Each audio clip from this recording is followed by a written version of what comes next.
तो मैया ने कहा कि ऐसा करो, एक दिन उसको रंगे हाथ पकड़ के ले आओ मेरे सामने। पीछे से एक गोपी निकली, अच्छी तंदुरुस्त गोपी, खाई पी और निकली, बोली मैया वो भी करके हारे। क्यों? अब क्या कर दिया कन्हैया ने? मैया एक दिन कन्हैया माखन चोरी करने आए थे, सो मैंने इनको रंगे हाथ पकड़ लिया, रंगे हाथ पकड़ा। मैंने कहा क्यों कन्हैया, मेरे घर माखन चोरी करने क्यों आते हो? अरे अपने घर खाओ ना, कमी पड़ी है क्या? अपने घर खाओ। सो कन्हैया ने कहा गोपी ये घर तेरा कब से हो गया? ये घर मेरा है। अरे तेरा घर कैसे ये? अरे गोपी तू मेरी घरवाली जो है। गोपी ने कहा 3 वर्ष का कन्हैया, छोटा सा, और मुझे घरवाली कहता है, कैसे मैं तेरी घरवाली हुई? तो भगवान कहते आरती गाती है ना तू रोज? गोपी ने कहा गाती तो हूं। क्या गाती है? तो गोपी ने कहा तुम हो एक अगोचर सबके प्राणपति, स्वामी सबके प्राणपति, किस विध मिलूं दया है, किस विध मिलूं दया है, तुमको मैं कुमति। ओम जय जगदीश हरे, ओम जय जगदीश हरे, स्वामी जय जगदीश हरे। भक्त जनों के संकट, दास जनों के संकट, क्षण में दूर करे।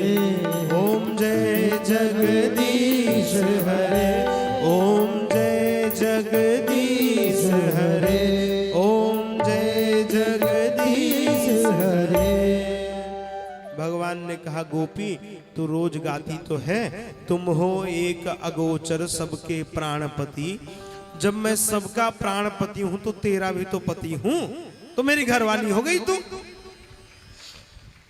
गोपी तो चक्कर खा गई, बोली अच्छा कन्हैया ये बता, चल तेरी घरवाली हो गई, लेकिन इतना मजाक क्यों करता है हमसे? भगवान ने कहा तू मेरी साली भी तो है। भगवान, अब गोपी ने कहा एक बार तो घरवाली बोल दिया, मान गए तेरी बात कि हम तेरी घरवाली हैं, अब साली कैसे हो गए तेरी? भगवान ने कहा जब सबका प्राणपति हूं तो तेरी बहन का भी तो प्राणपति मैं हूं, तो उस संबंध से मेरी घरवाली हो गई।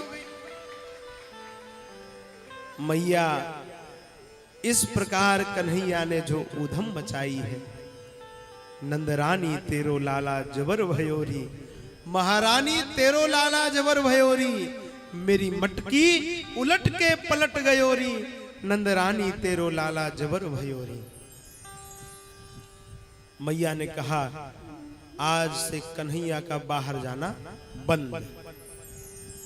जाओ गोपियों, आश्वासन देती हूं आज से कन्हैया बाहर नहीं जाएगा। कमी है कोई घर में? घर का माखन खाएगा। 9-9 लाख गायें हैं घर में, कोई कमी थोड़ी धरी है। अब तो गोपियां और व्याकुल हो गई, आपस में चर्चा करने लगी, बोली बहन ये तो बड़ी गड़बड़ हो गई, अब तो कन्हैया बाहर नहीं निकलेंगे तो हमें दर्शन कैसे होगा? आज हुआ क्या? आज गोपियां क्यों आई थी? गोपियां आज इसलिए आई थी कि सवेरे से उन्हें भगवान का दर्शन नहीं हुआ था, तो गोपियां उलाहना का बहाना लेकर मां यशोदा के द्वार पर आई थी।